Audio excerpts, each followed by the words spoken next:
தெய்வத்தின் குரல் மூன்றாம் பாகம். பண்பாடு கவி சாத்துரியம். சுன்னம் அதிகம். ஒரு ஸ்லோகத்தில் வருகிற அத்தனை தாவையும் தட்டிவிடும்படி சீதை சொன்னாள். காளிதாசனோ ஒரே ஒரு புள்ளியை தட்டிவிட்டே ஒரு ஸ்லோகத்தின் ரசத்தை ஒரே தூக்காக தூக்கிவிட்டான். பவபூதி என்று ஏறக்குறைய காளிதாசனுக்கு சமதையாக ஒரு மகாகவி. அவனுடைய காலத்திலேயே இவரும் இருந்தார் என்றும் இந்த இரண்டு பேருக்கும் போட்டி மூக்கறுபட்டது என்றெல்லாமும் கதைகள் இருக்கின்றன. நான் சொல்லப்போகிற கதை அப்படிப்பட்டது இல்லை. ஒருவர் அபிப்பிராயத்தை இன்னொருவர் கலந்தாலோசித்து தாம் எழுதியதை திருத்தி கொண்டதாக இந்த கதை. உத்தர ராமாயணத்தை உத்தர ராமச்சரித்தம் என்று ஹிருதயத்தை கவ்விக்கொள்ளுகிற மாதிரி பவபூதி நாடகமாக எழுதி அந்த சுவடியை காளிதாசனுடைய அப்ரூவலுக்காக எடுத்துக்கொண்டு போய் படித்தார்.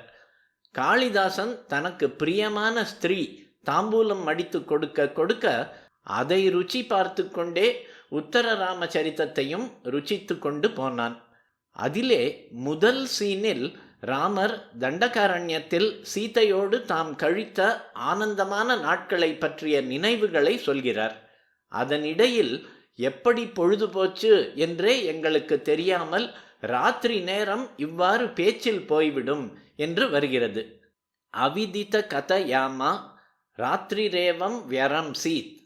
இந்த வரியை பவபூதி படித்தவுடன் காளிதாசன் சுன்னம் ஜாஸ்தி என்றான். அவனுக்கு தாம்பூலம் கொடுத்து கொண்டிருந்தவள் ஜாஸ்தி சுண்ணாம்பு வைத்து கொடுத்து விட்டோம், அதைத்தான் சொல்கிறார் என்று நினைத்து கொண்டு விட்டாள். அவளுக்கு எதிரே தான் பவபூதிக்கு அட்வைஸ் பண்ணுவது மரியாதை இல்லை என்பதால் வேண்டுமென்றேதான் காளிதாசன் இப்படி பூட்டகமாக சொன்னது. மேதையானதால் பவபூதிக்கு புரிந்துவிட்டது. சுன்னம் என்றால் சைஃபர் அல்லது புள்ளி. ராத்திரி ரேவம் என்பதில் இம் என்று உள்ள புள்ளியைத்தான் காளிதாசன் ஜாஸ்தி என்று சொன்னதை அவர் புரிந்து கொண்டு இந்த நுட்பமான கரெக்ஷனை ரொம்பவும் கொண்டாடி சுன்னத்தை எடுத்துவிட்டு ராத்திரி ரேவ என்று மாற்றிவிட்டார். குறிப்பு: வம் என்பது தேவநாகரி லிபியில் வ என்ற எழுத்துக்கு மேல் புள்ளி வைப்பதாகும். கிரந்த லிபியில் இம் என்பது சைஃபரை போலவே வட்டமாய் இருப்பதாகும். ராத்திரி ரேவம் வியரம்சீத் என்றால் ராத்திரி இவ்வாறு போச்சு. ராத்திரி ரேவ வியரம்சீத் என்றால் ராத்திரி தான் முடிந்தது என்று அர்த்தம். அதாவது சீதையும் தானும் பேசுகிற பேச்சு அப்போதும் முடிந்திருக்காது, ராத்திரி மட்டுமே முடிந்திருக்கும் என்று வியங்கியமாக உள்ளுரை பொருளாக ராமர் சொன்னதாக ஆகிவிடும்.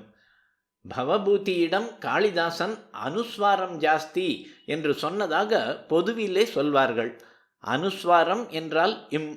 ஆனால் இப்படி வெளிப்படையாக சொன்னான் என்பதை விட இரண்டு அர்த்தம் தருமாறு சுன்னம் ஜாஸ்தி என்று சிலர் சொல்லுகிற கதை அந்த இருவருடைய சூக்ஷ்ம ரசனைக்கு பொருத்தமாயிருக்கிறது. இப்படி காளிதாசன் சொல்லியிருந்தால் அவன் ஆந்திர தேசத்தை சேர்ந்தவனாய் இருக்க வேண்டும்.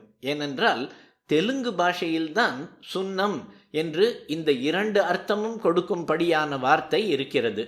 இது ஒன்றை மாத்திரம் கொண்டு தெலுங்கன் என்று சொல்லக்கூடாதென்றால் இன்னொன்று சொல்கிறேன். ராமகிரி என்ற இடத்திலிருந்துதான் காளிதாசனின் மேக சந்தேஷ காவியத்தில் வரும் யக்ஷன் மேகத்தை தூது அனுப்பினான் என்று இருக்கிறது. மத்திய பிரதேசில் நாக்பூருக்கு பக்கத்தில் இருக்கிற ராம்டேக் தான் ராமகிரி என்று அபிப்பிராயப்படுகிறார்கள். ஆனால் ஆந்திராவிலும் நாகலாபுரம் தாண்டி ஒரு ராமகிரி இருக்கிறது.